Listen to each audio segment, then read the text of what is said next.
Hello friends, સ્વાગત છે તમારું પરેશ કિચનમાં।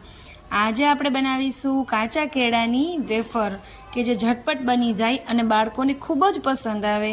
એમાંની એક આ કેળાની વેફર। તો ચાલો બનાવીએ। અહીંયા મેં 2 કિલો કાચા કેળા લીધા છે। તેને વ્યવસ્થિત ધોઈ અને આપણે એની છાલ ઉતારી લેશું।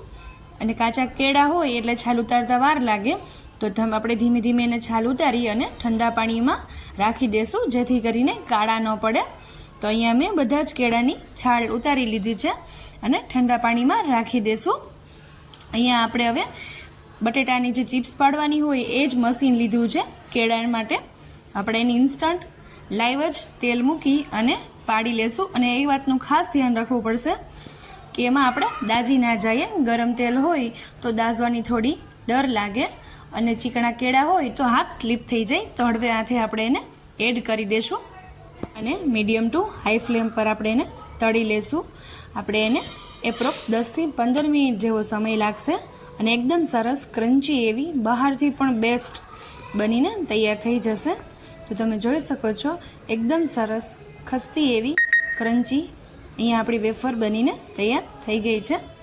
11 કે કોઈ પણ ફાસ્ટ હોય તો ઘરે જ આપણે ઝટપટ આ કેળાની વેફર બનીને તૈયાર થઈ જાય છે અને બાળકોને પણ આપણે લંચ બોક્સમાં આપી શકીએ છીએ। તો સરસ આવી આપણી વેફર બની ગઈ છે।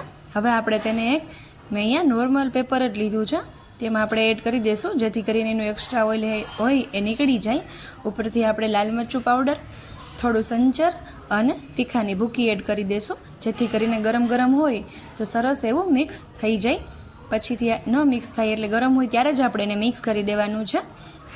અને આપણે એને બીજી લાંબી વેફર હોય એવી રીતે પણ આપણે થોડી બનાવી લીધી છે। તમે જોઈ શકો છો એ પણ એને લાઈવ જ બનાવવી પડશે, જેથી કરીને ચીપકે નહીં। તો સરસ એવી અહીંયા આપણે એ પણ બનાવી લીધી છે। એને પણ આપણે તરીને કાઢી લીધી છે અને એના ઉપર પણ લાલ મરચું પાવડર, સંચર અને તીખાની ભૂકી એડ કરી દેશું।